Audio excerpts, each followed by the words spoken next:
அஸ்ஸலாமு அலைக்கும் வரஹ்மத்துல்லாஹி வபரகாது. இலங்கையில் தற்போது நம் சகோதர முஸ்லிம்கள் மட்டுமின்றி ஒட்டுமொத்த மக்களும் வரலாறு காணாத கடுமையான பொருளாதார நெருக்கடியாலும் இயற்கை பாதிப்பாலும் துயரத்தில் ஆழ்ந்துள்ளனர்.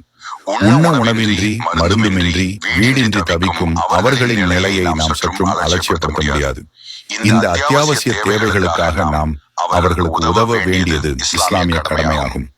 நபிகள் நாயகம் ஸல்லல்லாஹு அலைஹி வஸல்லம் அவர்கள் கூறினார்கள், ஒரு முஸ்லிம் தனது சகோதரனுக்கு உதவியாக இருக்கும் காலமெல்லாம் அல்லாஹ் அவனுக்கு உதவியாக இருக்கிறான்.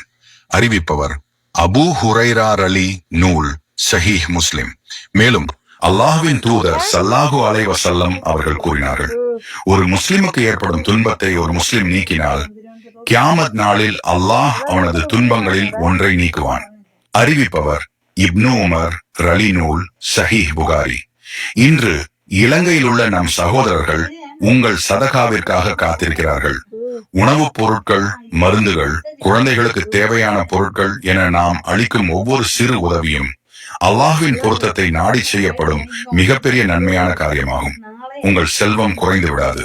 சதகா கொடுப்பதன் மூலம் செல்வம் குறைந்து விடாது. அறிவிப்பவர் அபூ ஹுரைரா ரலி நூல் ஸஹீஹ் முஸ்லிம்.